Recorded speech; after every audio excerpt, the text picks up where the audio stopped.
Recording this session as always. So if somebody does need to, if somebody's missed any part of the program or we need to catch up or review anything, then all of the recordings are on the live site. So they're on the site under the resources area. So feel free to go back and look at those. And for anybody that perhaps has missed one or two of the earlier sessions, then feel free to use that as a structured guide to bring you up to speed with some of the stuff that we've covered so far. Good. So look, welcome everybody. As before, it's Mark Dyer and myself, Andy Bruce, who are going to be running this program. I'm going to kick it off just in a minute, and then I'll hand over to Mark for all the difficult stuff around some of the more complex fields. But in terms of the structure for today, what we're going to be running through is we'll start off with a bit of review from last period. And in fact, I'm just going to walk through what the structure of the RISC-2 application, so the more advanced one that was part of your assignment and homework, and just answer any questions you've got. And then we'll come into today's session. And in today's session, we're going to talk about where do apps come from. So we're going to take a step back out of the technology and just think about the typical brief that we get from the client and what are some of the tools and techniques we can use to help to understand the requirements better. Then we're going to start to show you some of the more advanced features. So we'll be demonstrating how to import and export data in and out of the system using a CSV method. We'll talk about advanced configuration, and so we'll go back into App Studio and we'll look again at the configuration area, adding icons, adding process help, although I think you're all fairly familiar with that now. And then Mark Dyer is going to pick up and going to talk about some of the advanced field types, so some of the more complicated field types, such as the grid field and the in-app charts. And these are field types that can really bring applications to life. He'll also cover off expressions, so basic expressions, and then he'll come back to more advanced expressions in the next session, so session 4. And then at the end, we will have we'll be talking about templates and adding icons and adding help. But I noticed that some of you have done that already, but again, we'll just run through how that works. Now, before we actually make a start, are there any questions or concerns that anybody has before we start with this particular session? Hi, Andy. Alaric here. Yeah, hi, Alaric. Okay, I was trying to play around with the App Studio, so I created another app for fun. Okay. And I realized that as I was trying to, configure a new app, I had some questions around specific fields that I was supposed to enter. So, and I thought that I could for some of these data entry fields on websites and everything, when you put your pointer to the header, it will give you a description of the item. But for this one, I found that I couldn't exactly remember what the field was, and when I put the pointer there, there's no help. So I guess my question in short is, if we want to build that into our app, is that possible? So if you want to build help information at the field level, so somebody knows what a field is for. Yeah, that's right. Okay, so at the moment we don't have field level help, but we have template level help. So I can show you how that works, and actually we find that works pretty well, so long as the templates are not too big. So a template will often have perhaps 5 or 6 fields in it. And therefore, the template help information will tell people not only what the field is about, but also the context of the template. So we'll have a look at a couple of those. And Alaric, I think that's great. So if you're starting to play and building other applications, that's a great way to learn. So we'll have a look at your application later, perhaps offline. And if there's any specific help or advice you need, then just let us know. And that applies for everybody. So if there are applications you'd like to build, feel free to add them. If you want our feedback on it, you'll need to make sure that in the publish area, you make sure that we have visibility and access to the application. And then at the end of the program, we are going to be we can copy the application onto your specific sites. So all the work you do, it's not going to be wasted. If you want to keep it, well, then we can copy it across to your dedicated sites. So Alaric, that's great. Let's. I'll show you the template help again, and then we can pick up on any other questions you've got when we get into it. Okay. Okay, thanks. Anybody else got any thoughts or questions at this point in time? Okay, well, I'm going to make a start, in fact, not on the PowerPoint. Let me just review the homework, and let's just have a look at the app build in terms of risk 2. So let me just pull that up. And so I'm going to go into my apps incubator. So for the moment, let me just suggest you follow along here. So the homework in the first session, you all did a great job of creating the first risk application, which was a fairly basic application. But in reality, 90% of apps are very basic, and then those that are more complex are just a basic application extended out. And that's really what we did between the sessions. So risk 2 as an application then has some additional information and fields. So for example, on the list report, we now have probability and impact, and we have a field for calculating the two. We have a status.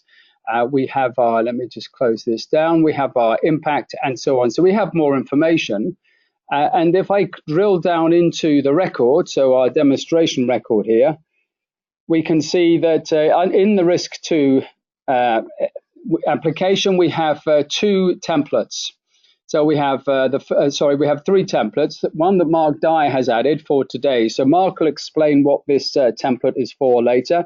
And so a couple of the tasks he'll be asking you to do in an hour's time will relate to how do we pull information from one application to another. And you'll be using a particular field. And this is a lookup field where you'll be pulling information from another application. So Mark will pick that up later. But here we've got 2 main templates. We have the risk profile itself, where we've extended this by adding additional fields. So for example, financial impact, expected best, and worst case scenarios with an escalation tick box. But we've also got an additional template now, which is all about the mitigation. And so there's 4 or 5 individual fields there. And you'll see there are different field types, which we'll have a look at in a second. So we've gone from the initial 6 fields now into an application that's perhaps got 20 fields in total. It's slightly more sophisticated, so we've laid it out in a couple of different templates. Now, Alaric, in answer to your question, we can't hover over an individual field. Now, in fact, one of the reasons why sometimes we're limited in terms of what we can do is simply because everything we do needs to work on a mobile phone. And so the idea of a hover over doesn't actually work on a mobile device. And this application, everything you build will be mobile enabled. It's what's called responsive design. So instead of putting the help information underneath each of the fields, we have the information button here. And under the information button, that will then tell us everything we need to know about the particular field. So areas impacted, what are the areas impacted by the risk, the status, the mitigation plan, and so on. So whatever information is useful for the user can be put behind the I button, and that will always be available. And that explains not only how to do the field, but also how to complete the overall template.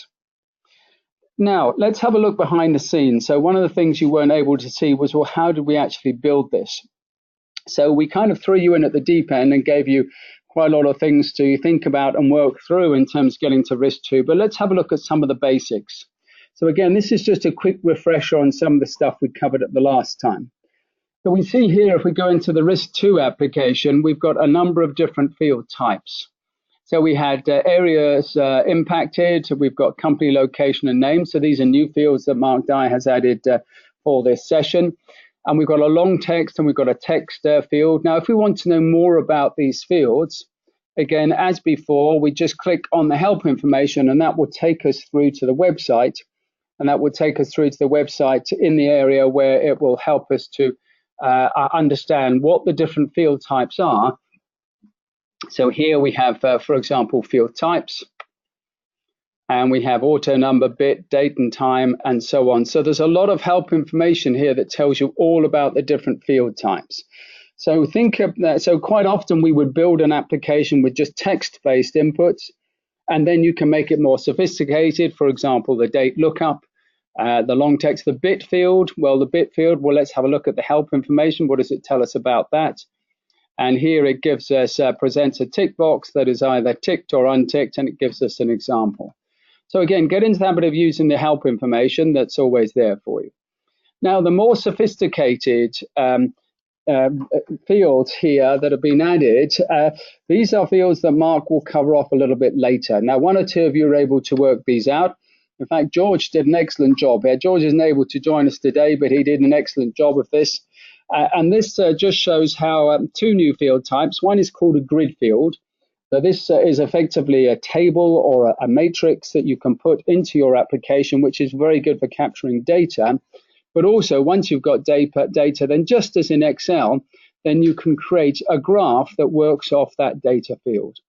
And if I go back into the application, we can see here that Mark has created what's called an in-app chart. So it's a chart that appears within the application at the record level. Now, in order to build this, we then need to pull this data from somewhere. And in fact, we're going to pull this data here, but it needs to be in the form of a grid. So what we can't see on the screen here is that there is a grid field behind the scenes that captures this information. And again, Mark will talk you through how to create that yourselves a little bit later on. What else do we have here? Well, we have the probability and the impact fields, and this is in the form of a range. And again, let's have a look at what that looks like. So down here, we've got probability and impact, and we see their range fields. They're a 1 to 5 range field. And we then have numeric fields, a selection field. This is just going to be a drop-down selection field as you created last time. And scrolling down, we have a notes field. Now, a notes field is like a long text field. So if I go down here, we'll see that Mark has used a notes field instead of a long text field for the updates and next steps. Now, the reason he's done that is that once the risk is created, typically the person responsible for the risk would go back to this on a regular basis and provide regular updates. So this particular field has an icon at the end there, and if I tick it, it will show me all of the previous entries to that particular field. So we haven't got any here at the moment, but if I just add a comment here, so need to get a sign off before implementing changes. So I can add that as a comment. And if we'll need to save the record. And when I go back into this record, then we can see that this note has been updated. But now when I go back in here, it will say what the change was and when the change was made. And the second, and then it will contain all of the other previous changes. What else there? So the other thing that Mark will be covering off today is simple expressions. An expression is really just a formula. It's like a formula in an Excel spreadsheet. And we can see here that the priority field is a numeric field, but its value is calculated automatically. So it's the probability field. So where we see a name within square brackets, that means that's a field. So this probability field here multiplied by the impact field and the impact field there. So we can see we're multiplying one range field by another range field, and that will give us an overall value. So here, in this example, for our risk assessment, we've got probability times impact, and that gives us an overall priority score. Here it's 20, and you can see that this is calculated automatically. So again, that's something that Mark will pick up on later, and you'll be able to see how that works. The other thing that Mark will show later is the image field. Now, an image list is exactly the same as a selection list, other than the fact that it's a whole bunch of images. So it works the same way as a selection field. So the selection field where you had a number of alternatives, but in this case, you would upload a number of images. So what Mark's done here down at the bottom is instead of having the trend as being a drop-down, he's used a graphic, and in fact, he's uploaded 3 graphics, and just by clicking through it, you'll see that it changes from one to the other. Now, it works exactly the same way as a select field, but it brings a lot more color and graphics, and it brings the whole application to life. So again, the simple addition of little icons like this and little images and a bit of color, it ranges instead of just numeric fields the whole time, turns it into an application rather than just an Excel spreadsheet. So that's really just a quick summary, and a number of you will have explored that over the last week, but this is also stuff that Mark will pick up on today. We then saw we had a few extra templates here. So Mark's added now 3 templates to this particular application. And on each of the templates, you'll see that he has added, uploaded an icon, an image there. And again, that helps. That's just the image that appears at the front of the template label there, just to, again, bring a bit of color to it. Okay, that's just really a quick review and run through of perhaps what some of you will have covered off in the last week. And this is where a number of you will be at, but it's also, this is what we'll be picking up on today. And some of the work and the fields that Mark will run through will enable you to complete your risk assessment after today's session.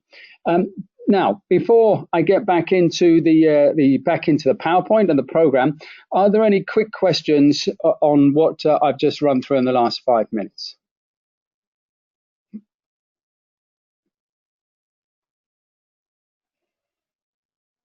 Great. Okay. Well, look, let's pause here, and I'm just now going to go back to the PowerPoint, and let's just run through 1 or 2 of the initial slides. And what I want to do before we get into the technology, having now just run through where we were last time in terms of the interim activities, let's now just think back from the technology. Where do opportunities for new applications come from? And we're often asked this question, and the answer I give is that 90% of the time, the applications that we're building are replacements for what people are currently doing in Excel. Now, it's not necessarily that case. We're actually extending Oracle. We're removing third-party applications. We're building applications from scratch, obviously, that don't exist already.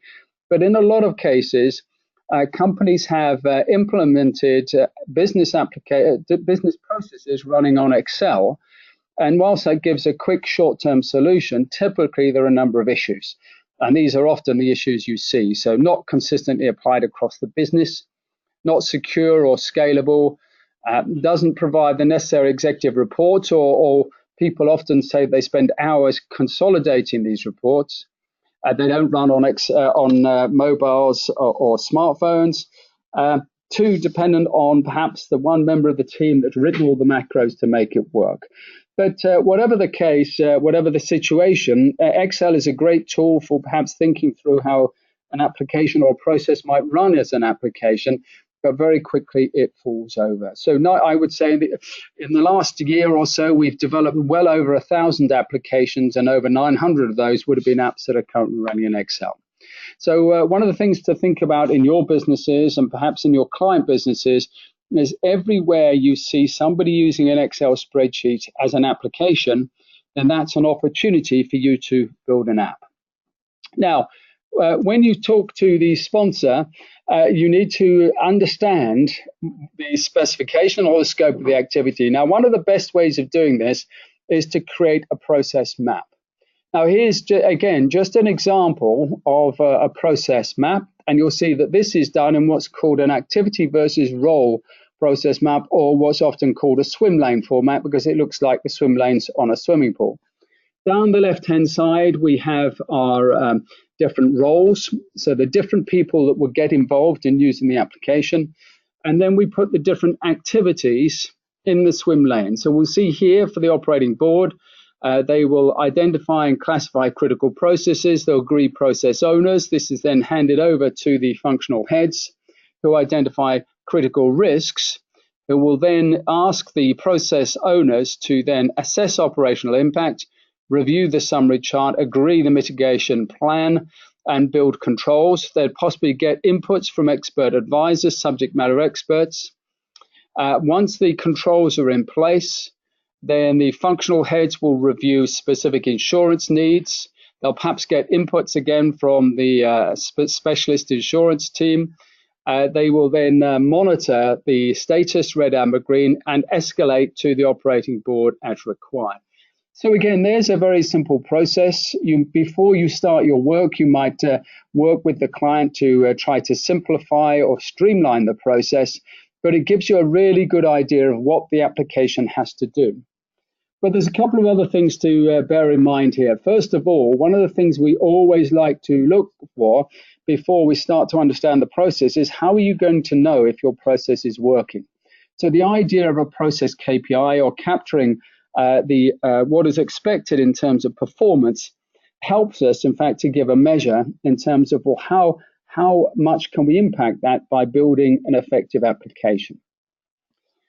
So where do we go from here? Do we go into the application? Well, not yet. There's more we can learn from this particular chart. So let's have a look at a couple of things here. So as we then, once we've got the basic process map, we can now start to work it. So for example, we can use drop downs in certain situations. So these are selection fields or image lookup fields. So classifying critical processes, well, perhaps we want to classify it only in 5 or 6 different ways, in which case, rather than use a text field, let's have a selection or a drop-down field. We might want to bring information to life on the report, on the record, and therefore use some kind of a graphic or chart. We might see at certain points that we need to have some decision criteria. So, for example, whether to escalate or not. Well, it's all very well putting an escalation button onto an application, but how will the users know whether or not they should escalate? So there's one of 2 ways you can do that in the application. One is that you need to write comprehensive help information, so template help information, so that when the user gets to that point, they've got the guidance to help them to make that decision in a consistent way. Alternatively, what you could do is build in additional fields. For example, you could build in a probability and an impact field, and then the system could automatically escalate it if the priority score, for example, gets over 15. So it's just thinking these things through will help you to build better applications that more correctly and matches the business process.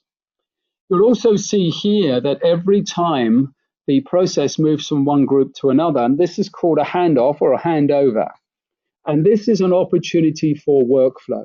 So for example, once the operating board have agreed the process owners, then we could build a workflow that says, if the process owner has been identified, then send an email to the process owner asking them to identify the critical risks. So again, workflow is something that is added after we've actually thought through the basic or the core process, but it's something that can really bring the process to life and make it happen and start to change behaviors. Now, Mark will pick up on this in session 4. So in the next session, we'll be talking about workflow and how you can build that to your applications. And then last but not least, again, it may be that once we've got our process, let's group it.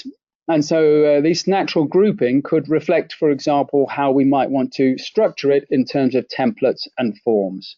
And so in this simple example, we can see that we might have 4 templates. And we can see what kind of information we're going to be capturing in template 1, template 2, template 3, and template 4, perhaps all on a single form. Okay, so that's just taking a step back really from App Studio and the technology, but the best app builders do this very naturally. They spend quite a lot of time thinking through the application before they actually start to build the application, and just using this simple technique of understanding the client brief, understanding the process KPI, and mapping out the process in a swim lane format helps to build a better application. Okay, let me just pause there and just take any questions at this point in time before we go back into App Studio. Are there any questions on process mapping and how we might use that as part of the app build process?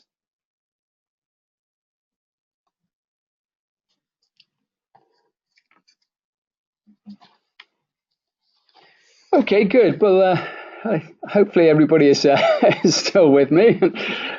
Okay, in that case, let's close this down and let's go back into the App Studio, and we'll start to progress on 1 or 2 key things.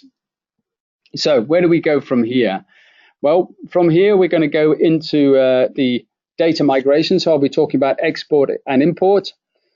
We'll then be covering off 1 or 2 elements of the configuration. and then Mark will pick up on the field type. So let's get into the export imports.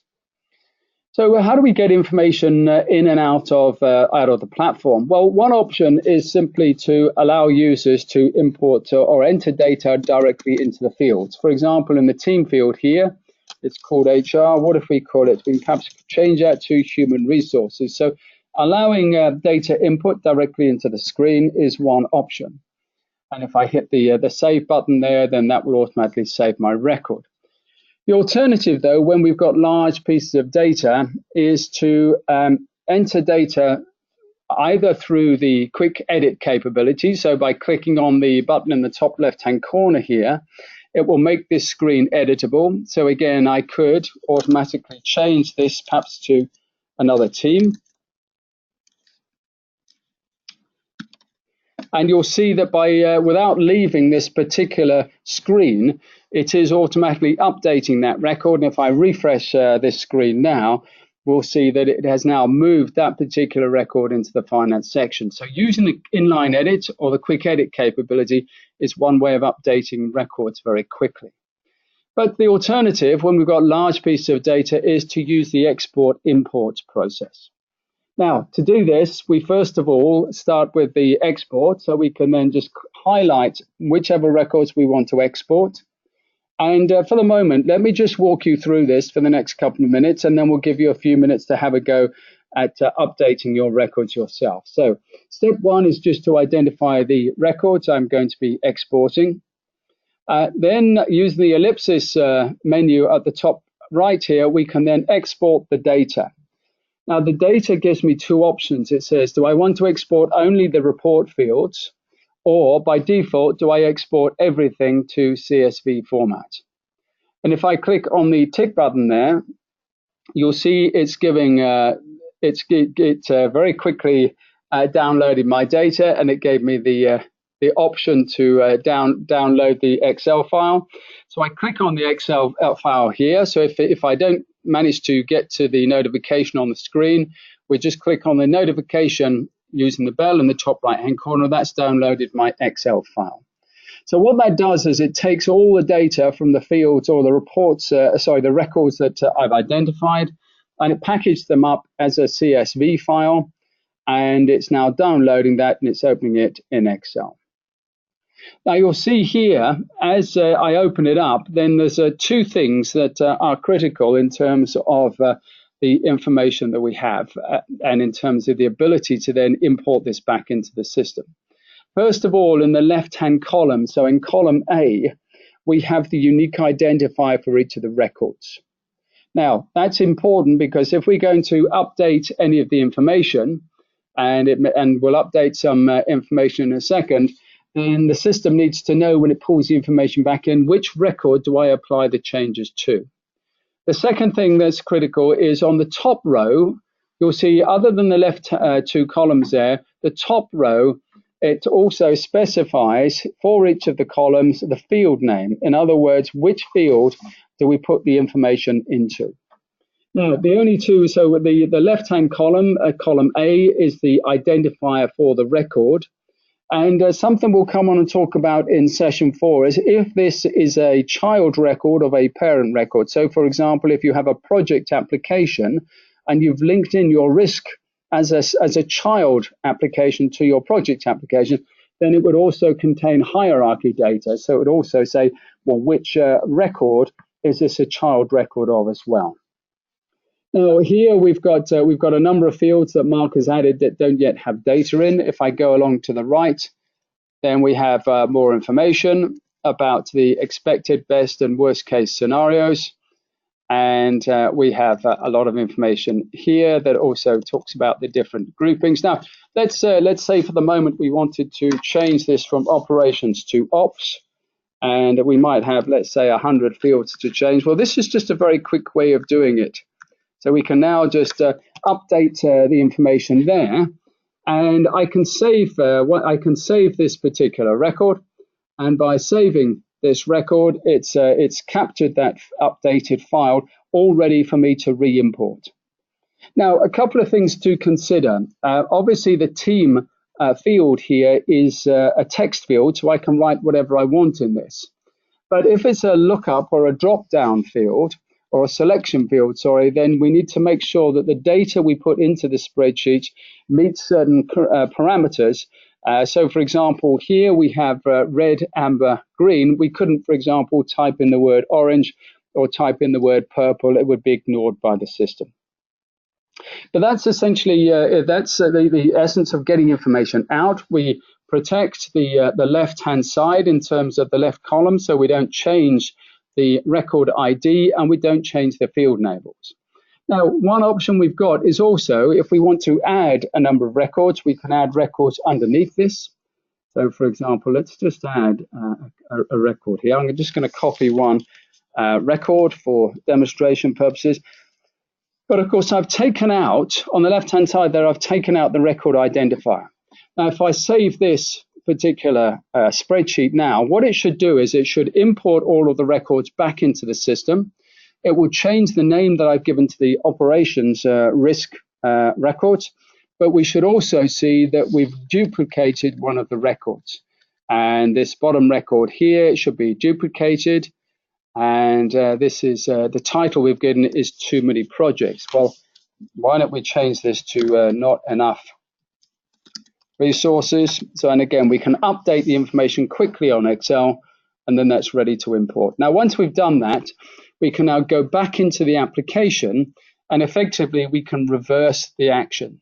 So just as we export in order to get the structure of the Excel template, we can now import the data. So in terms of importing, it gives us two options. One is we drag and drop the file from our file manager from our hard disk. The other is we just go in and we choose the file. So here I'm going to drag and drop it. I know that the file I've just been updating is in the downloads, and we can see it here in terms of the risk register. So all I have to do now is to take this file here, and I drag and drop it into the import area. I will get a notification, and again, depending on how many records you're importing, that will either be faster or take a little bit longer. I can see here that it's telling me I have added one additional record, and 16 records have been updated. So now I can just refresh this, and instantly we see that we now have records are now classified by ops instead of operations as it was before. And we should have our additional record risk here, which is not enough resources. Here's the additional one here. And it's as simple as that. So that's the essence of the import-export process. What questions, thoughts, concerns do you have at this point in time?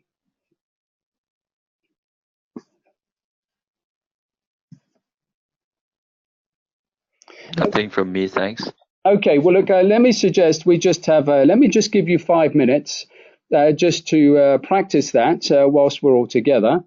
And then I'll pick up on the configuration element. So just have a go at that now. So go into your original applications, highlight all of your records in your application, export, make some modifications, save it to your hard disk, and then import it back in and see how the records update. So let me just give you 5 minutes now, and we'll pick up on any questions or concerns whilst we're together.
Hi, Andy.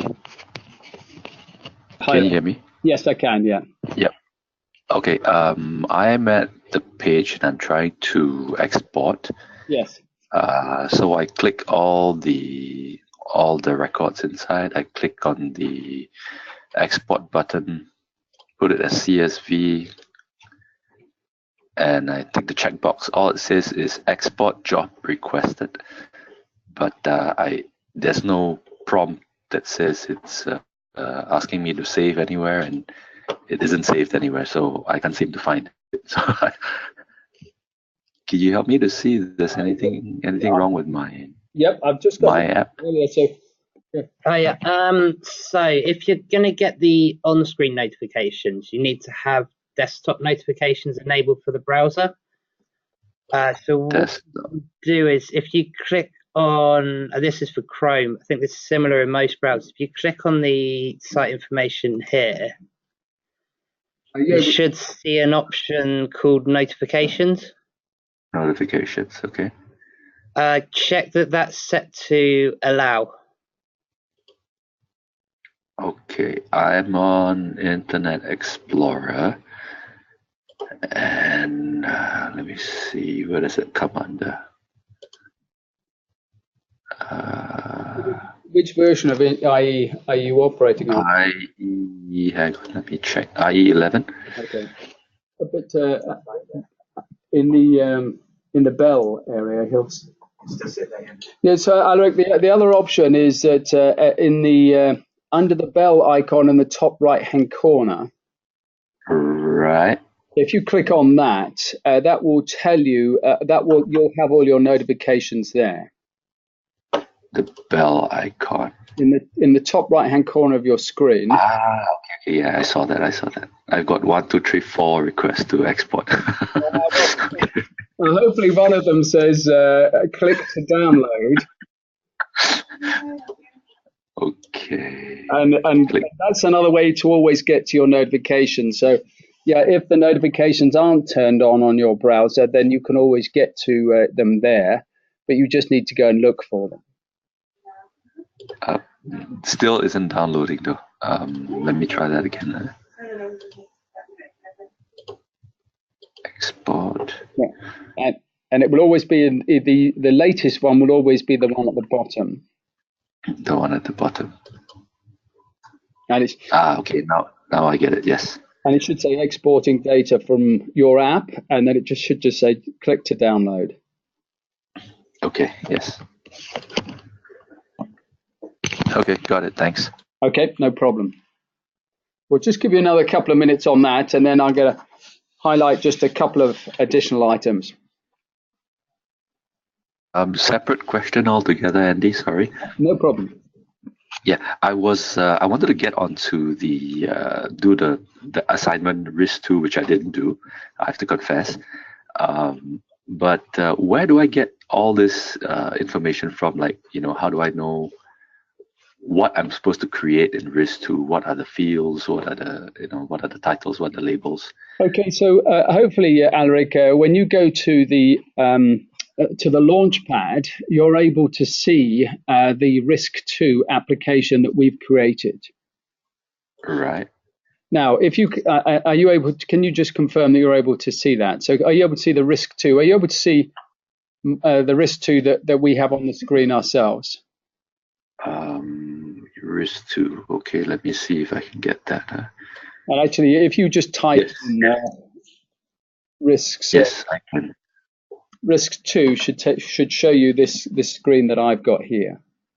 Okay. Yes, I'm able to see that. So now, if you click on that, what you want me to do? Yeah. It's really just and that you should then see all of the records. So you should now see a screen that looks like my screen here. Mm-hmm. And if you open up one of the records, then effectively that shows you what that's your brief really is from the live application here. So you could then look at this and say, okay, so we need to have these fields, and so effectively you can then see, well, this is a range field, and this is an expression. So actually the specification we've given you is really on the live system. Okay, so you want the assignment was for me to recreate everything you have in the RIS2 app. Is that right? Yeah, that's correct. And it's really just to give you an experience. The nice thing is that Mark's used a lot of different field types here, so it gives you an opportunity to play with lots of different field types. Now, Eric, Mark's going to cover through a number of these today. So by the end of today, you'll be very familiar with this RIS2 application. And then it's just giving you an opportunity to practice using that. But yeah, that's where the specification is. It's just on the live system. Okay. All right. Thanks. Good. Now, just because in the interest of time, I'm going to move things on now. So, but are there any final questions on the export-import process at this point?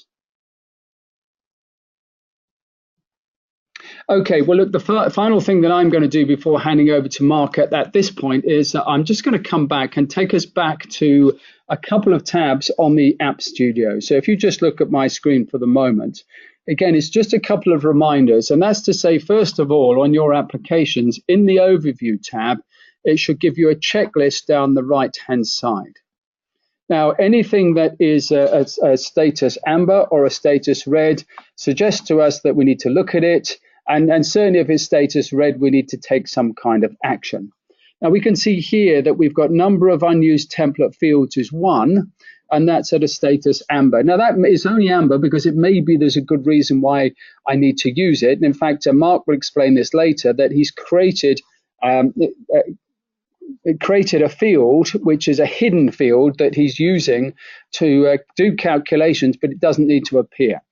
Now, the other thing to recognize here is if I just click on any of these items, it will show me specifically what it is. And I can see here, yes, it's the financial impact data field. It's a grid field. So now I understand it's the field that Mark has used in order to create the in-app chart. So he'll pick up on this. It's a grid field. It's a new field type, which we'll talk about later. So that's the first thing really, is just to always just keep us checking on this. And if you've got any red status items, just click on the line item and that will take you through to the specific area that you might need to investigate. The couple of other things that we'll just pick up on, again, on the configuration tab. Again, now it's worthwhile just going back through this and just check to make sure that you've got to everything you should have here. You can now add your record title field, for example, if that's red on the first screen. Again, don't worry about the record user identifier field. This is more advanced and we'll pick up on that later. But that's if you're going to import from data from a third-party system, this would allow us to define which field is going to be used from the third-party system as the record identifier. Whereas if that's not ticked, then 99% of the time you leave that blank because the system will automatically create the identifier within Softools. A to Z search, and that's the field that's used just to do a quick search. For example, if you've got a register of a list of companies, then that's just a very, very quick way to say, well, show me all companies that perhaps begin with the letter M. And it's just a very quick search mechanism.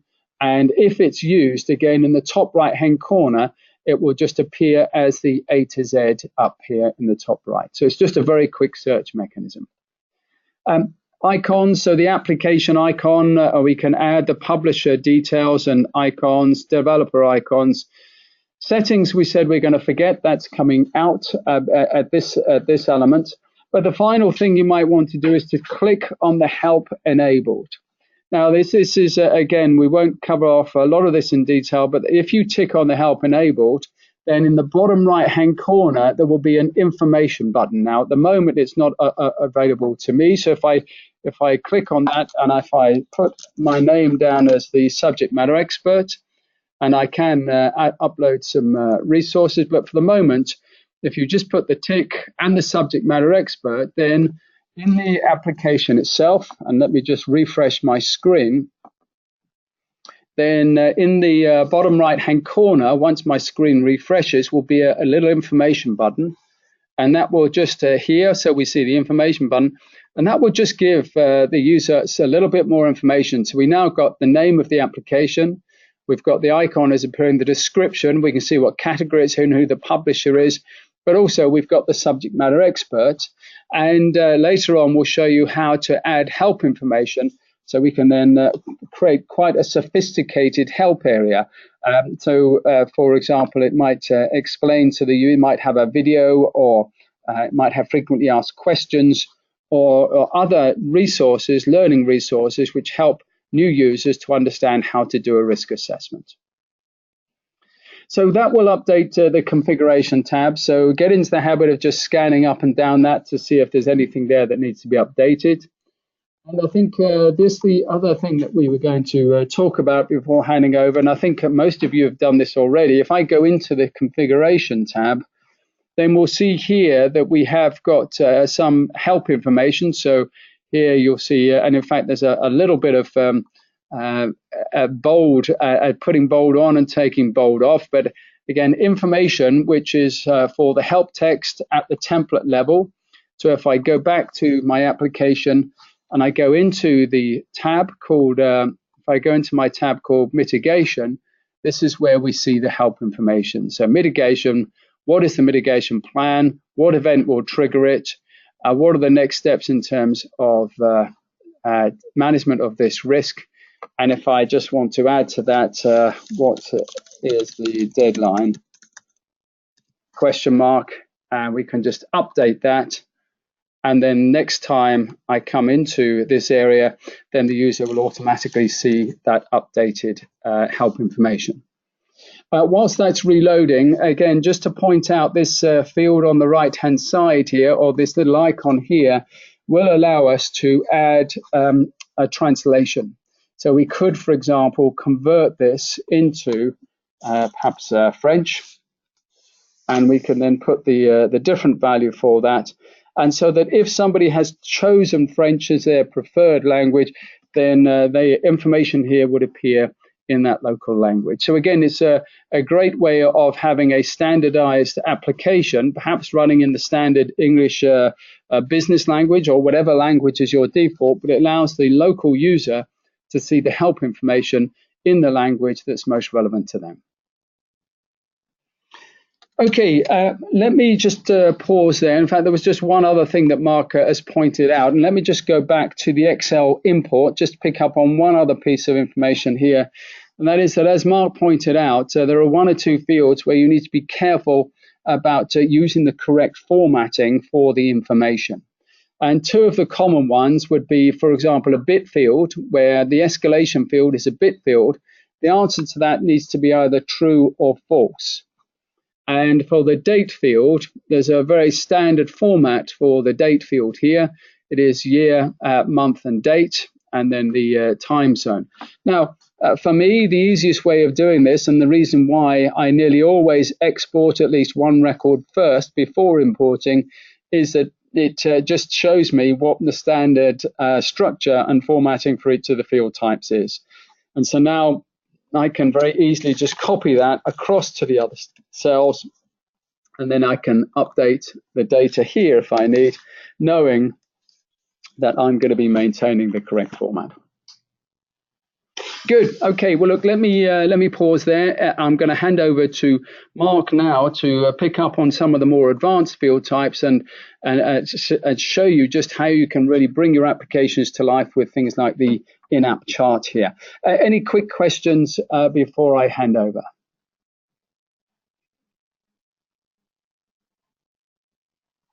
Okay. Well, let me now just pass over to Mark.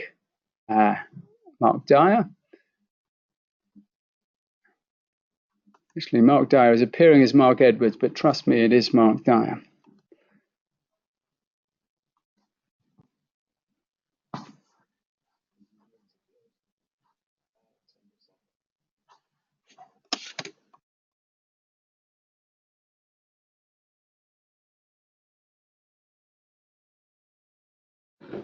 Hi, everyone. Hi, Mark. So what I'm going to run you through now is adding a few of the more advanced field types. What we'll do is start off with a grid field. So if we look at our risk register as it is at the moment,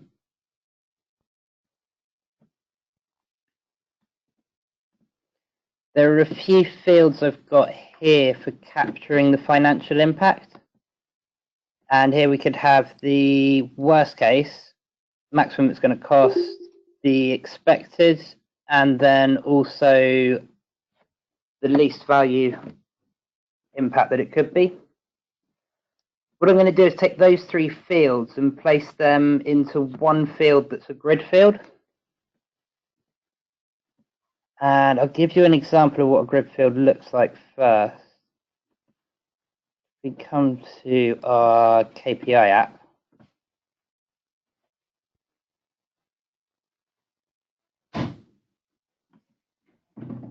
In here, we're using a grid field to capture monthly data. So we have a number of different data sets, being each month of the year. And then against those data sets, we're capturing values. And each of those values is a different field. So we have the target field that runs across January, February, and March, and so on. So for our case, we'll put those three financial impact values into one grid. First step is to open up App Studio. So we'll go via the cog and click App Studio. From this page, we'll then go to the application that we're building.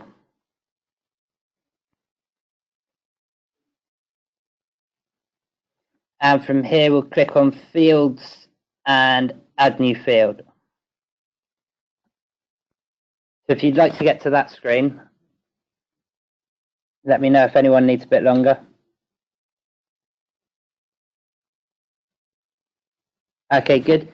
So I'll show you the configuration and then I'll leave it up for you to make your own after. So we'll call this the financial impact. It'll also generate us an identifier, which you can overwrite if you want to. And the field type here is going to be grid field. Now the first option that we get is the orientation. The orientation is essentially which is your X and which is your Y on the grid matrix that's made up. And vertical here, what vertical means is it's going to be the direction of the data sets. So if we looked at our example from the KPI app, we had the months as being our different data sets and they run vertically down the page. We can switch that to horizontal, and what we would do is transpose that grid, and you'd have the months running down the left side and then the fields values that we're capturing across the top. So for our case, we're going to keep it vertical and we'll add our three data sets. So the data sets we've got are the best, expected and worst cases. We add those three in.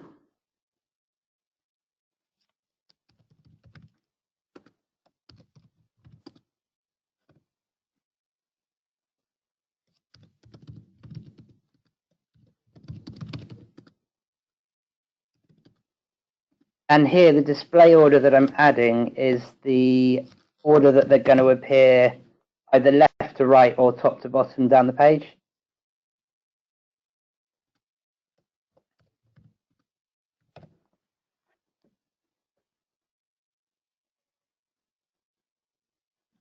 And for these three data sets, we're going to capture the same field against each, and that's going to be the impact value. And you might want to tell the user that it's expecting a monetary value by maybe adding sort of a pound sign or a dollar sign. Give them an indication of what they need to enter. And this data type is going to be numeric for each. So we'll pick the number. And we get the same properties that we get as if we added this as a standalone field. So we can set format string on it. We can force the user to enter a value between a min and a max. In this case, we're just going to leave it open. And we'll set, don't really need to set the display order because we've only got one field, but we'll set it to 10 just out of good practice.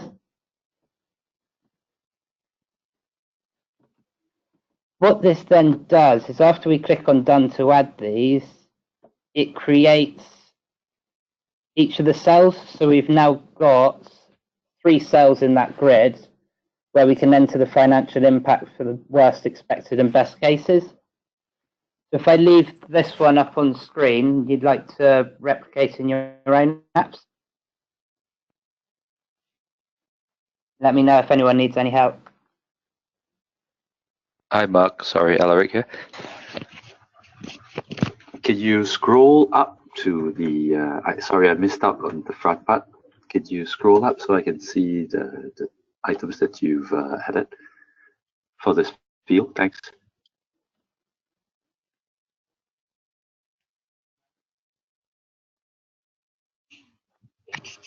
Mark, can you hear me? Hi.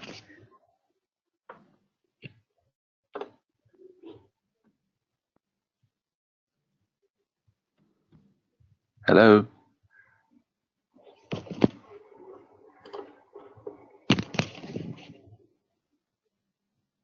Has everybody got to that stage? Would anyone like any longer? Yeah, sorry, Mark. Could you scroll up? Just want to capture some of the details from the field for this field. Okay, great. So with that configuration set up, if we then click the tick in the top right corner, we'll create this field.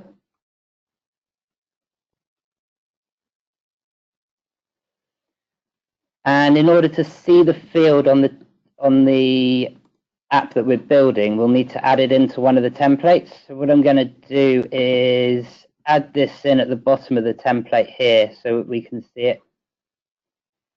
So what we do is we go from App Studio, we go to the next folder down, the templates. We'll take the risk profile template that we've got. And in Basic Builder, we'll add a new line and place the field into the template. So if you'd like to do that as well.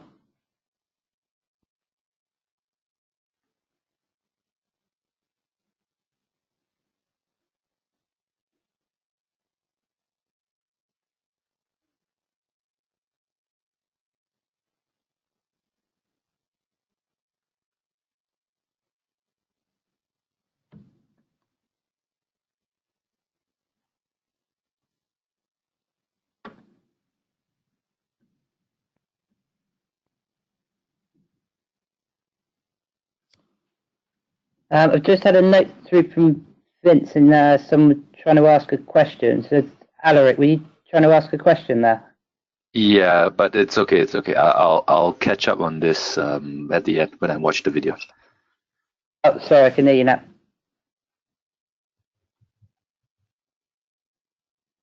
Hello, Alaric? Yes. Yeah. It's okay. Just go ahead. I'll do this when I watch the video again, and I'll catch up because I think you moved a little fast for me to follow. So it's all right. No worries. Thanks. That's right. We need to use this field when we go on. So if I go back, we go to the field that we created. We created It's okay. It's okay. that one. Yeah, it's okay. I think for the interest of time and everyone else, I think you just go ahead. I'll just watch and I'll practice later. Thanks. You sure? That's Okay. fine. Thanks. So in our template, we've got the risk profile. And we come to the basic builder and we add this field in.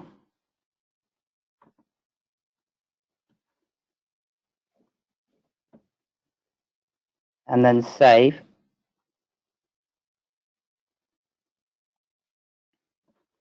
When we go back to our app and refresh,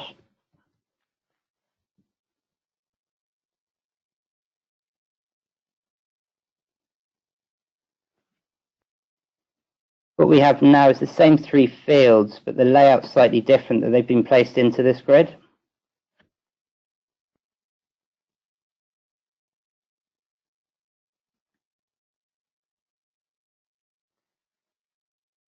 Has everyone been able to get to this stage, or does anyone want anything further?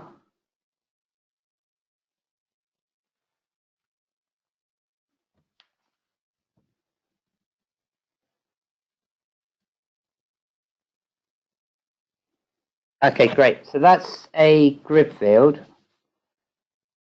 What I'll show you now is how we can use that grid field to create an in-app chart, like the one we've got above here. So we've got a financial impact chart here.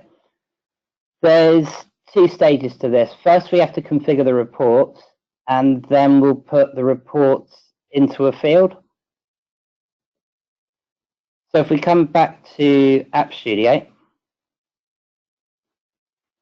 and this time for our app, we'll go down to the reports folder. And we'll click on the plus button to generate a new report.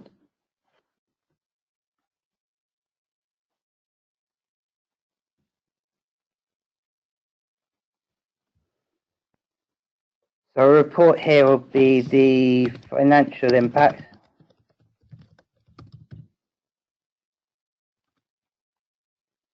And we can add a subtitle if we like. So in this case, it could be chart to show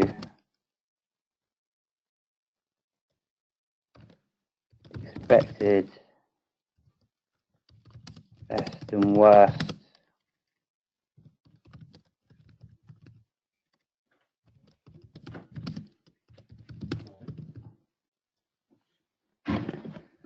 and then we get a few options. So building a chart, we don't have to worry about display order because it's going to be in app, so it's not going to be appearing in that left menu for the app. The next one that we need to fill in is the chart type. Now we need to have cumulative data here. And by that, what a report does is if you choose sort of a column or a bar chart, it will give you a record count. So in this case, it would always bring back 1 because it's in app and it's always for 1 record. So what we need is the cumulative values, which are the values from the field, the actual financials. So the chart type we're going to use for this is going to be a cumulative matrix. And because it's an in-app chart, we need a data source for the information. And that is going to be the grid field that we just created. So in the in-app data source, I'd like to select financial impact.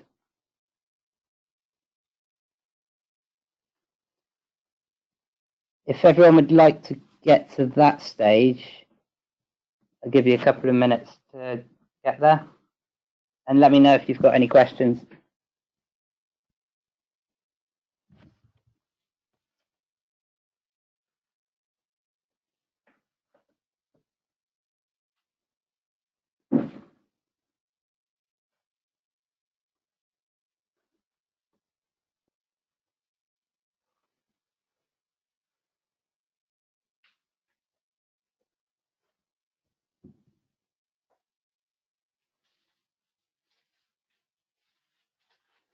Okay, so the next part of configuring the chart is to set a few properties. We can choose to display the information in a table. What that does is it takes the information that's going into the chart and outputs it below in a grid. Now we've got the grid field in our record already, so we'll omit that option. But what we do want to definitely do is display the chart. The single axis comes in when we're trying to display more than one series of data. So for our charts, we've just got the financial impact, the worst, expected, and best. So we've got one data series there. We could have multiple data series. So we could have the financial impact, and I guess potentially you could have the budget allocated to mitigating against each risk. What that would do is then, rather than just having one column against worst, expected, and best, you'd have 2 columns, one showing the financial impact and one showing your budget. And if we wanted to display those on a single y-axis, so they'd all come across the sort of the 0, 5, 10, 15, 20, we click the single axis option. With it off, it will create multiple y-axes for each of the data sets that we have. Normally, we probably would select the single axis. We can order the column categories. In our case, we don't really want to because it makes more logical sense to have worst expected then best. If we ordered the categories, it would order the columns alphabetically, which in this case would still make sense because we'd have best expected worst, but it's how we want to display it. So we'll respect the layout of the grid field that we created. Now, the first option we've got here is the option to set the column field. The column field is what the data is going to be grouped by. So it's each of those columns. So it's the worst, best, and expected. Now, we could have explicitly stated that in the grid field. We could have added a text field and used that one. If we don't select one, it will default to using the dataset labels. And in this case, that's what we're going to do. So if we look at our grid field, we've already got worst expected and best as our dataset labels. So we're going to leave the option blank and use these.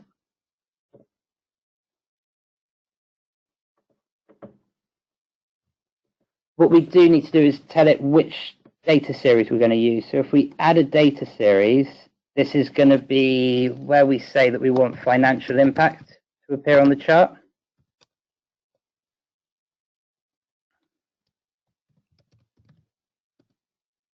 Display order.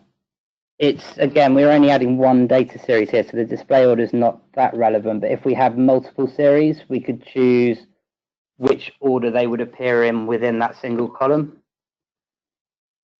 So if we had our financial impact on our budget, we could set which one of those we want to appear on the left and on the right by setting a display order. Our base field here. Now the base field is the field from the grid field that we selected as the in-app data source. And so the field that we've got here is going to be the impact. We want to show it on the charts, and we've got an option of how we display it. So we can display it as a column, a line, a scatter, spline, or a stacked column. For this example, I think what's most relevant is going to be column. And the calculation type, because it's an in-app record, an in-app chart, it's not going to be too relevant because all of those calculation options will actually return the same value. If we were creating a cumulative matrix at app level that worked across multiple records, we could then choose different calculation types. We could have the average across 3 or 4 different records. As these values are all from one record, if we just set total and function to none, the function will give cumulative data across the columns. So if we selected that our function was going to be addition, what it would do is in our first column, we'd have the worst value. Then for expected, it would actually be expected plus the value for worst. And best would be all 3 of these values together. We don't want to do that. We just want the value for that specific data set. So we're going to set the function to none. And our tooltip decimal is how many decimal places the values are going to come to. So in our case, because it's financial data, pretty most likely you're either going to set that to 0 or 2. We'll set it to 0. So if everyone would like to fill in the rest of the configuration, and let me know if you have any questions on anything I've covered there.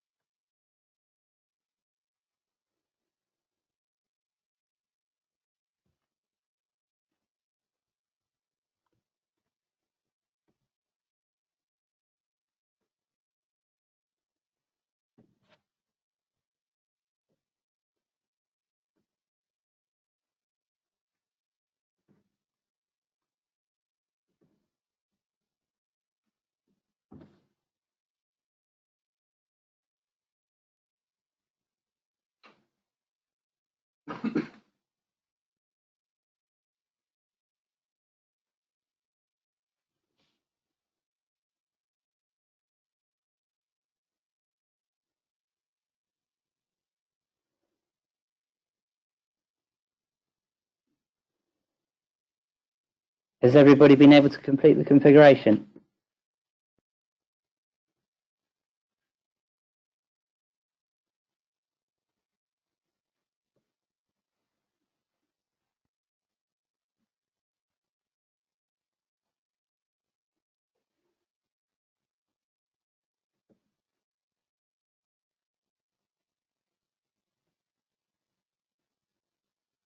Okay, so if we click the tick at the top right, we've then created our in-app report.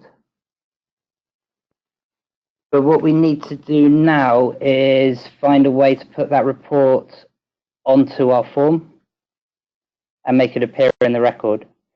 So to do that, we put the report into a field.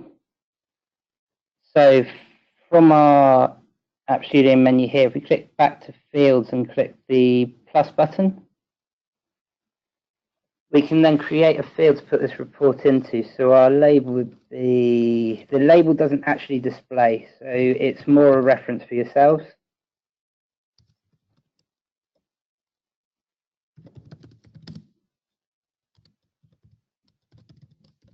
We call it financial impact in-app chart.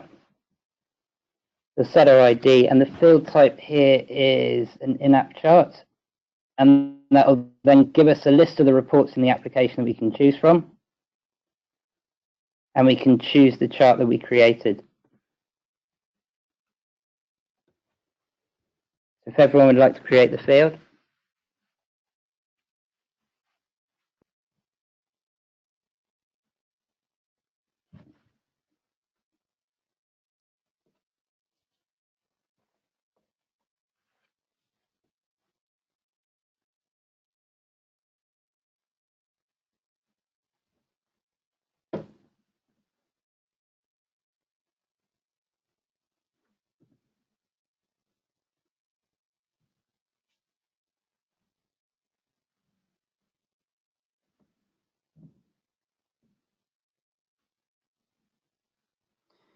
So now we'll save that, and having created the field, we'll then need to go into our template, open up one of the existing templates, and add that field to the basic builder. And once it's added to the basic builder, we can then click the tick button to save that to the template. So in this case, we've got a field here on the fourth row where we've decided to add our financial impact chart.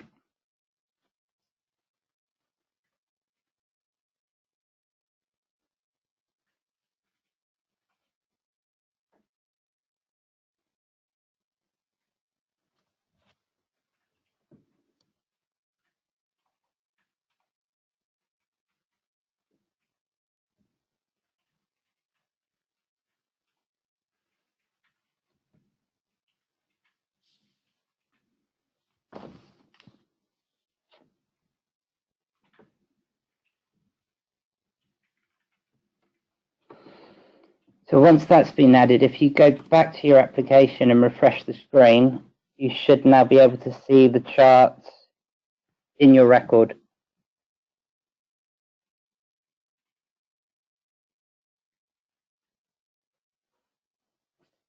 And if you go to a record and add in some of the financial information, you'll then see that appear as columns in the chart.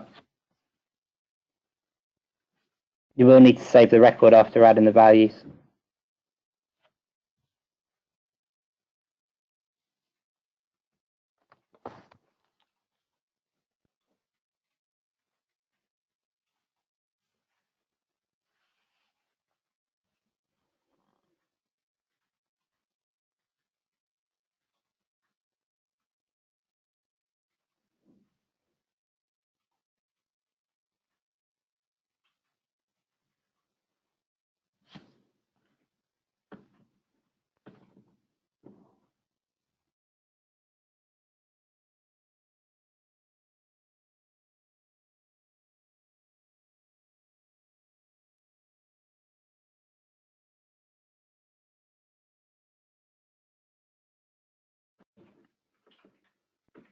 Okay, so that's covered off grid fields and in-app charts.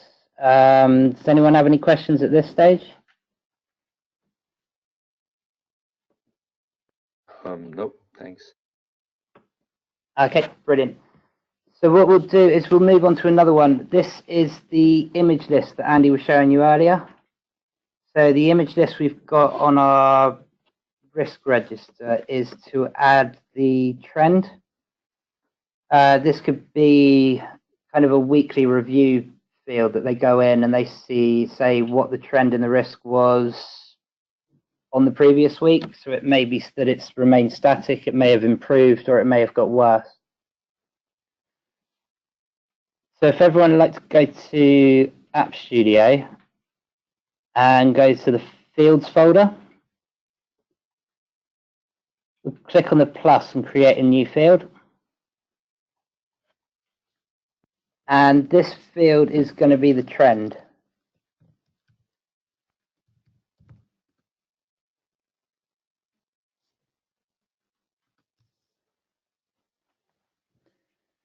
And for field type, we're going to select the image list.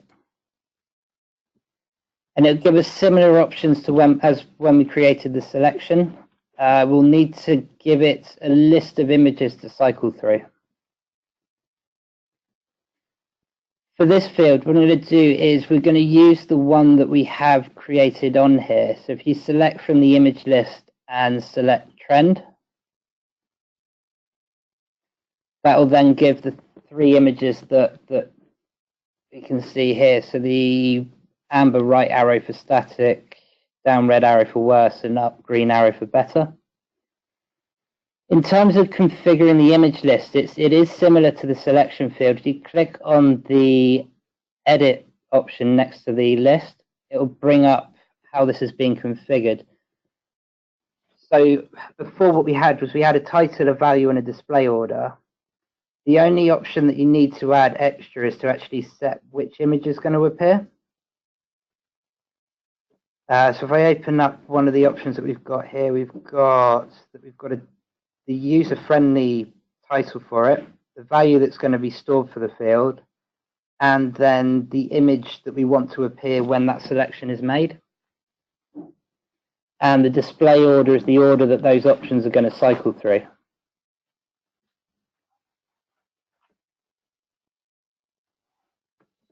We've got here, and we've selected trend, we can set the size of the image, either small, medium, or large, and that's just how much room it's going to take up and how prominent it's going to be for the user in the record. We could set it via expression, but we're going to leave expressions for a moment. We'll come on to that later on. The only thing we might want to do is give it a default value. The image list will cycle through the options, but you need to specify which option you want it to be on when the user opens the record. Otherwise, it will give the default image of the Softools logo. So our default value, we take one of the values that are in here. We can either set it to better, static, worse. Probably makes most sense to be static. So a default value in here. And that's the configuration for the image list field. So if you'd like to replicate that and ask me any questions if you have any.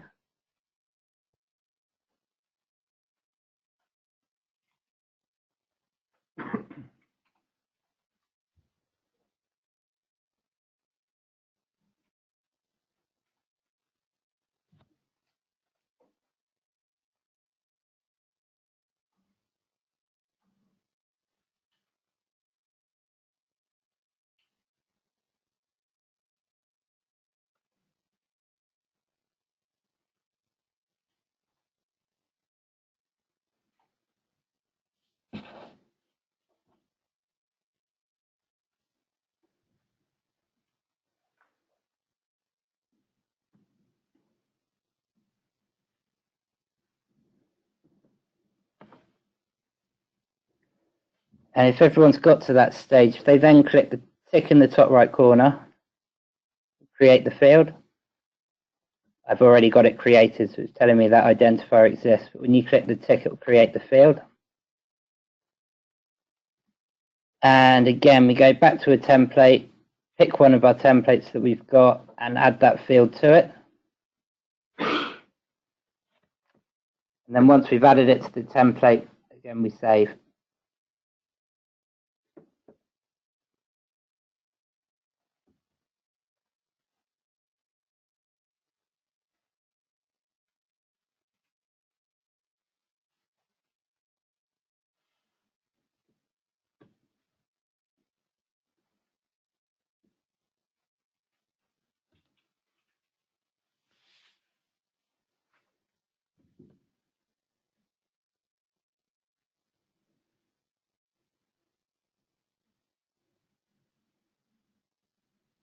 Has everyone been able to add the field?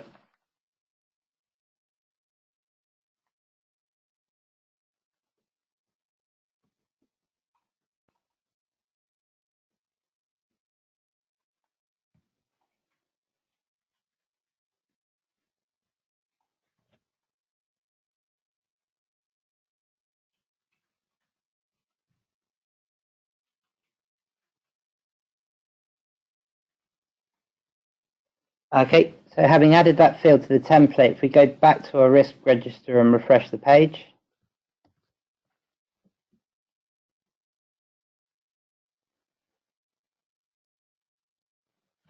you should now see that trend field appear where you added it to your template.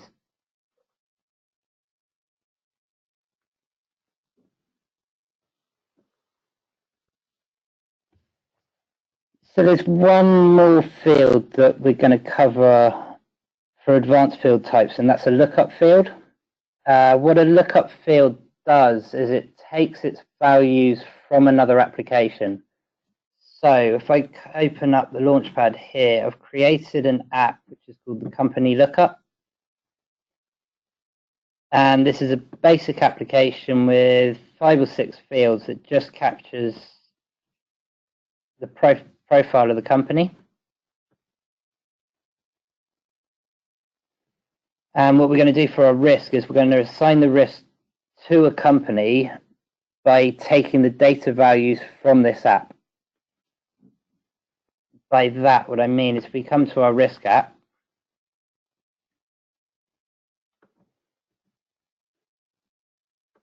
in our version, we've got this template at the top called company. If we open that up, we've got the company search, which is a lookup field, and clicking on this will open a property sheet from the right that lists out all the companies that are in our company lookup app.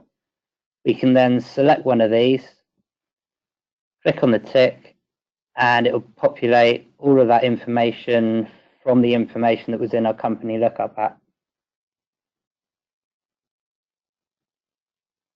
Okay, so in App Studio, go back to the field page again and click the plus to add a new field. And what we need to do first is create the fields that the values are going to come back to. So for this case, what we're going to do is create 2 fields now, 2 text fields, the company name and company location. And then we'll create the lookup field that's going to do the mapping to bring the values back to those.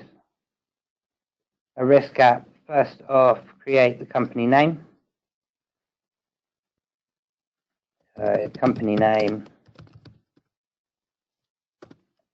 text field, and save. So if you'd like to do that for company name and then also add one called company location as well.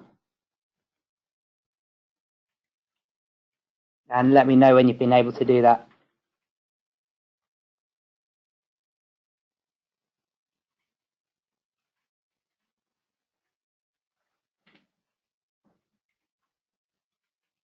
Okay, I'm done. Thanks, Eric. Anybody else like more time? Okay, good. So we've created those 2 fields. What we're then going to do is create the lookup. What the lookup does is it creates a series of mappings, and it will map a field from the company lookup app to a field in our current app. So from the company lookup to our risk app. So we click on plus to add the lookup, and I'll find the one we created. So our label here is probably going to be the sort of the instruction to the user on how to use the field. So in this case, we've called it company search.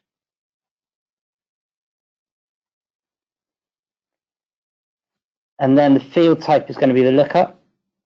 And this gives us a couple of options. So when we've got the lookup, we've then got the lookup name. What the lookup name actually is it's the app that we're going to look up information from. Just confirm if you can see the company lookup app and are able to select that one.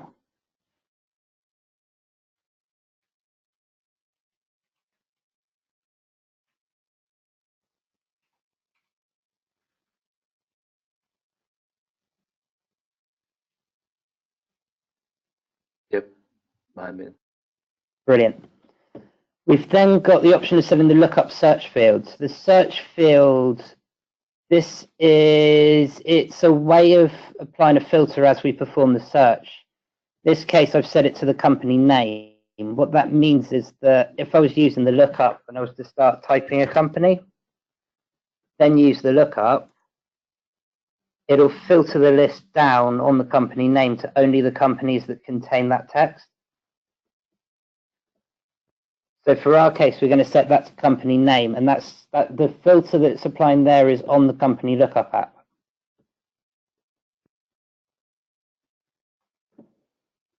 So after we've set up the lookup search field, what we're then going to do is create the mappings.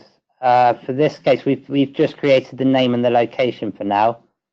So if you click on add an item in the field mappings, the identifier here, the identifier is for the mapping. It's not too important what it's called because it won't be used again, but it's more for your reference. It's something that you find logical for that. It's more than likely going to be the name of the fields that you're doing the mapping from and to.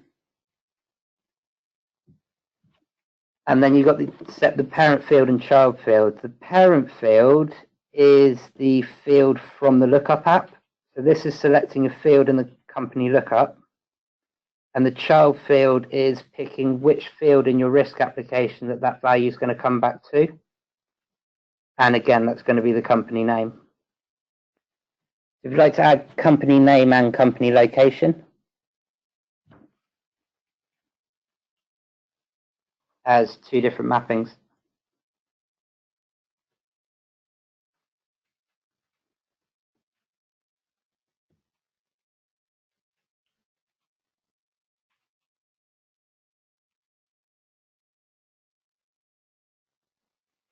Okay. Brilliant. So having added those, we'll then click on the tick that will save our field.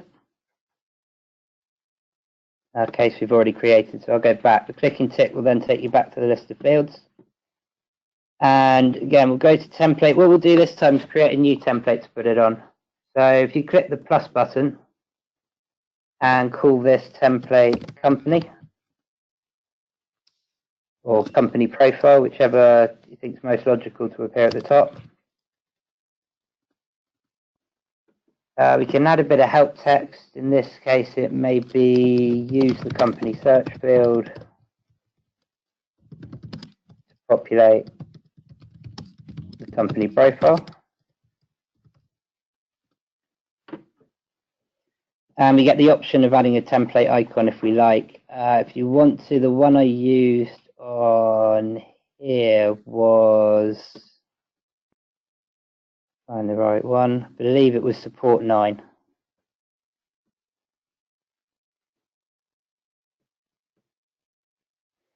So if we filled this out and then go to our basic builder, we can add those 3 fields into a template. We might want the search on one row and then the 2 fields that are coming back on a row below. We select our company search and then company name and location.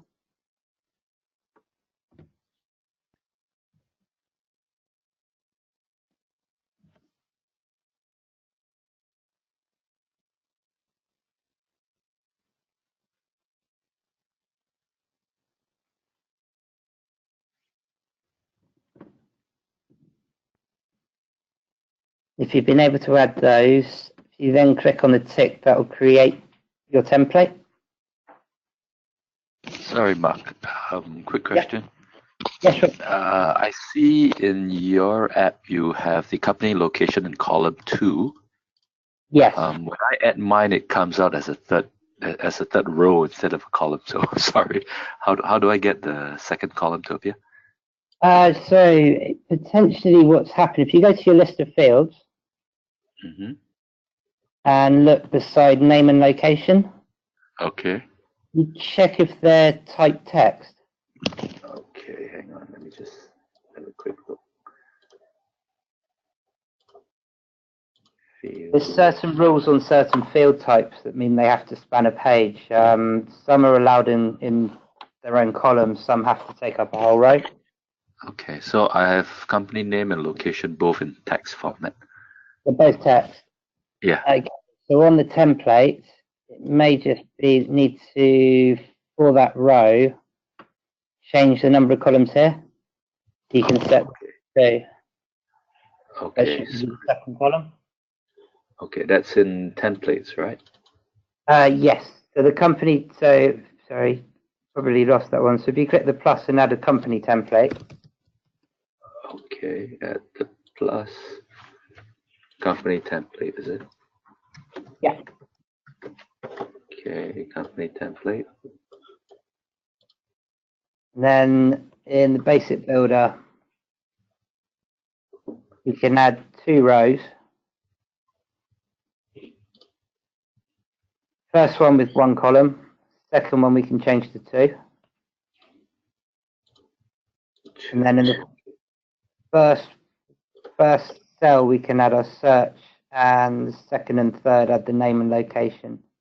Let me know if you need me to go back over that. Okay, sure.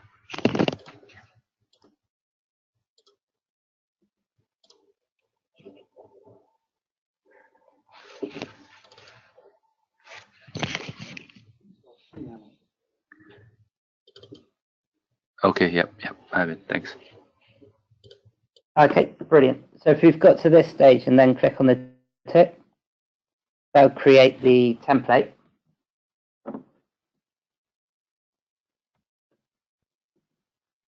And the last stage we need to do is add that template onto our form. So if we come to the forms folder for our app and open up the risk form, we'll then add an item to add a template to the form and add our company template. More than likely we'll want it to appear at the top. So if we give it the lowest display order, it'll appear at the top of the page. You can add 1 and choose the company.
Hi guys, this is Andy just jumping in here. So one of the things I'm trying to do is follow along in terms of how you're all getting on in the background. Can I just check that you've all published your latest application? So in the publish area, so if you go, if you could just quickly go to the publish tab that we covered last time, and just make sure that the application visibility is unticked in terms of hidden, and that you've got visible by team in terms of guest and Softools.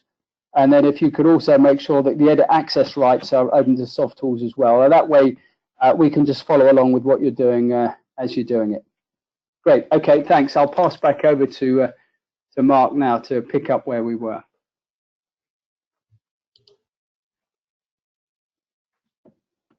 Okay, so were you able to add that template to the form? Yes. If so, when you go back to the app that we were working on, if you refresh the browser, you should now see a new template at the top of that called company.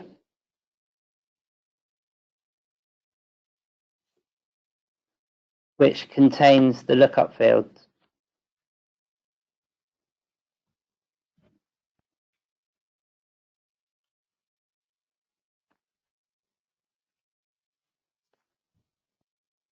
Does that work okay?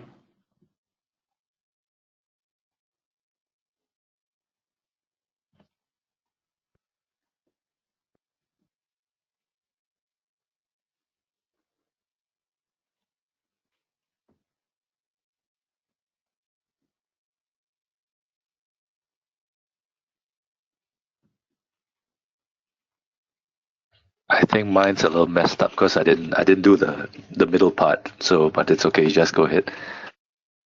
Are you sure? If you try again after the session and you want any help on that, just let me know and I can be available to run it through. Okay, sure. Thanks. So we've covered a number of sort of advanced field types. The other area that we're going to cover on this session is adding expressions to fields. So by that, I guess sort of the closest thing that you could compare that to is maybe sort of an Excel formula. It would be to take values from fields in the record and use those to generate values in other fields. So here we've got an example. We've got our priority score here of 9. And the way that's generated is by taking the probability and impact and multiplying those two together. So to demonstrate that, I guess we'll create the 3 fields there. We'll create the probability field, the impact field, and then create the priority field, which takes its value from those 2. So if we come into App Studio and on our fields, we create 2 numeric fields. So we'll create the probability and set that to a number.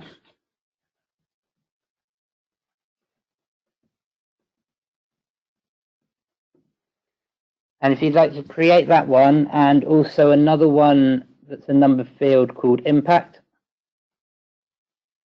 and let me know when you've been able to do that.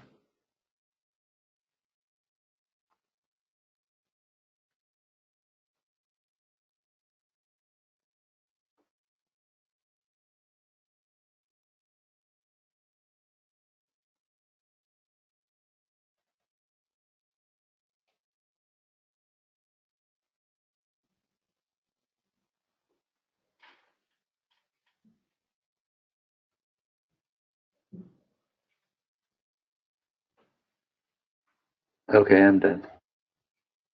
Brilliant. So now we're going to create our priority score field. So from this menu, click on the plus, and this time we've got priority. And again, it's going to be numeric. What we'll do for this one is set an expression. And we want to do impact times probability. To do that, we need to get the field identifiers that you've just created. And when we're referencing the value from a field, we place the field in square brackets. So this means go and get the value from the field probability. We then set the method that we want to do, in this case multiply. And multiply for this is a star. So the symbols that we use are plus, minus, divide, and multiply. For this one, we're using multiply. And multiply it by the other field.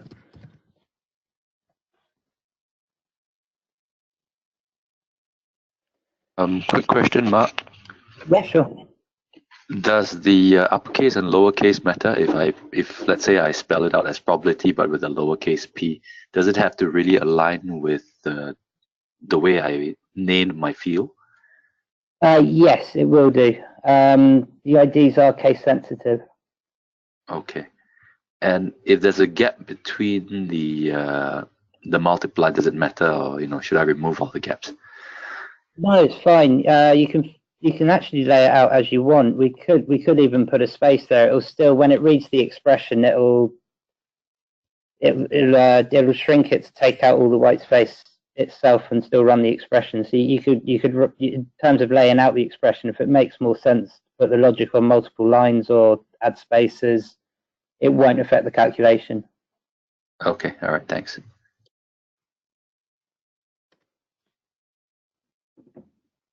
There are a couple of checks as well. So if we did enter an identifier and it didn't match, we went to save the field. Change the ID because we've got the one existing. If I then went to save, it would then pop back and tell me field doesn't exist. So if we got the case wrong or got the ID for the field wrong, it will give us a validation error on trying to save the field. Okay, thanks. So if we've got the probability times impact and save that, create a probability field. We'll then add those three fields to a template. Now, where we got them, we've got them on the risk profile.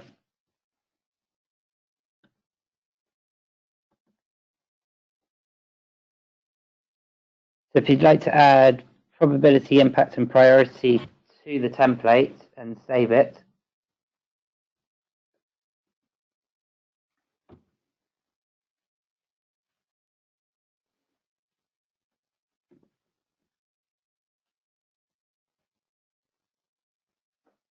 when we go back to our app and refresh,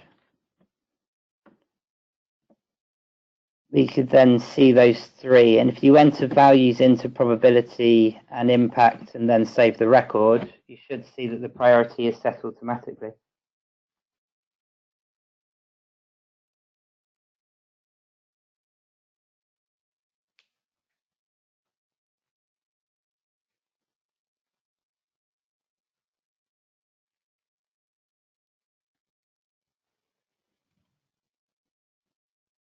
Let me know if you need any help with that.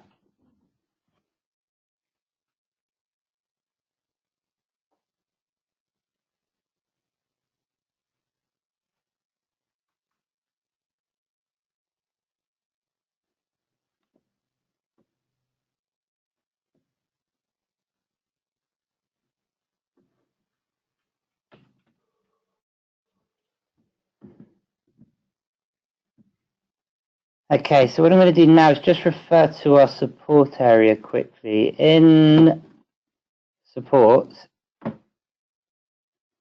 support.softools.net, we've got the area of App Studio, and under fields, we've got an article in here called expressions.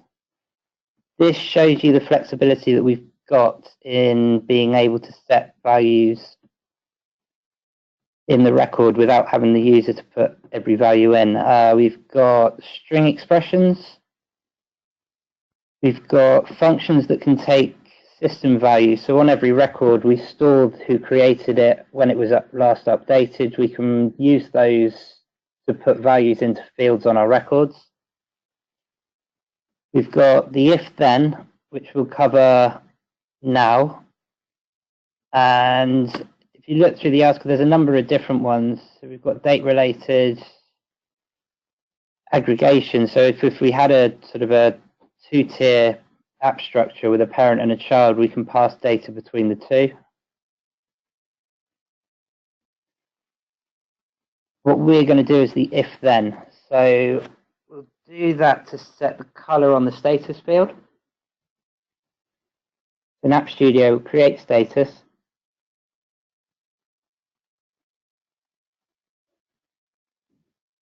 Find the one we've got here.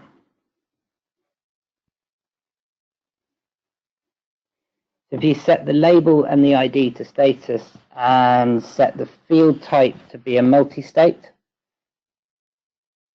and the multi-state to then either be a RAG or a red, amber, green, blue, black field.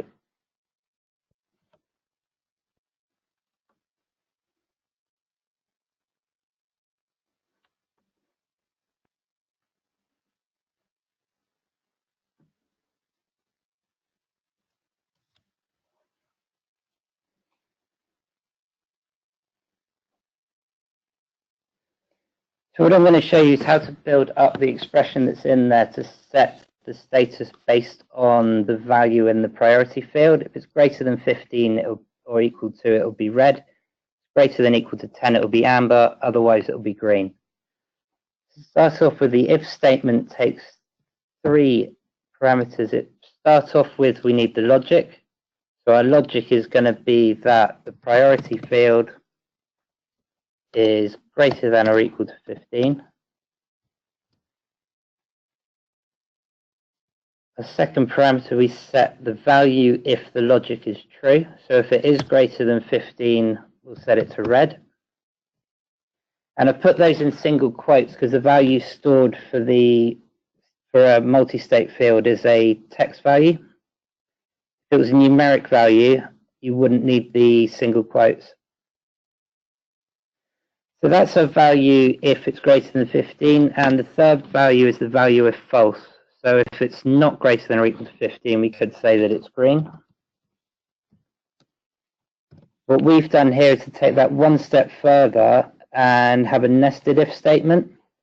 By a nested if statement, what we're doing is rather than returning a value, we're actually returning another if statement. So here we've got value if true or value if false is actually the whole of this second line, which is another if statement. And then we close the first if statement after.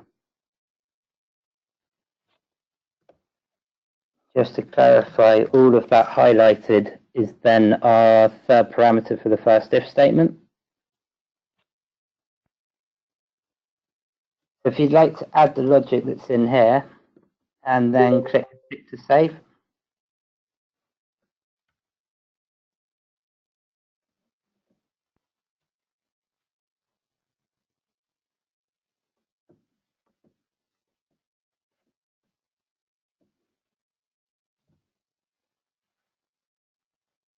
With that status field we've created, we can then go back to our template,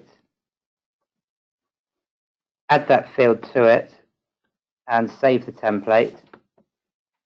And when we refresh our app again, we'll then see that in the workspace. So that's all the advanced features that we're going to cover on this course. What I'll do now is hand back to Andy, who'll cover sort of next steps and what we're going to cover the rest of the course. So has anybody got any questions before I do that? That's it for now. I'll reach out to you if I need more help. Yeah, feel free to. Hello, Mark. Hiya. For the expressions, as when we're entering into the form, right? Yeah. Do we have any, while saving, is there any kind of validation to ensure that the expression is right, or is there any error in the expression? Yeah, for particular expressions. So one bit of validation we've got is it does check that any fields referenced have a valid ID on them. Mm-hmm. If they don't, it will pop up a validation error stating which fields have the wrong IDs. For some expression types, I think the sort of the child aggregation ones, they may be a bit more complicated. It will throw a compiling error. So if it actually picks the wrong format, it will throw an error to say, check that you've got all the parameters laid out. Right. Like just now, for example, I missed out like a particular closing bracket, and it just saved without any validation. So syntax is not checked at all? Unfortunately, not at the moment. It is on our roadmap to build sort of a kind of an easy expression builder, which will give you which parameters to where. But Okay. at this stage, there isn't any validation on that. Right. Okay. Got it. Another quick question is in terms of the export and import. Yeah. When you export the data out, you have it in a set particular column layouts. So if I reordered the columns in CSV but still maintain the column names, and if I re-import it in, would that cause any issues? No, that'd be fine. It'll read the column, just match the ID. Okay. Right. And if I had additional columns which are not mapped, which are not in the part of the app, but I may have additional columns in the CSV, which may belong to different system, would they be just ignored or would they cause any issues?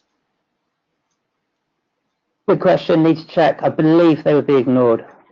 Okay. Cool. All right. Thank you.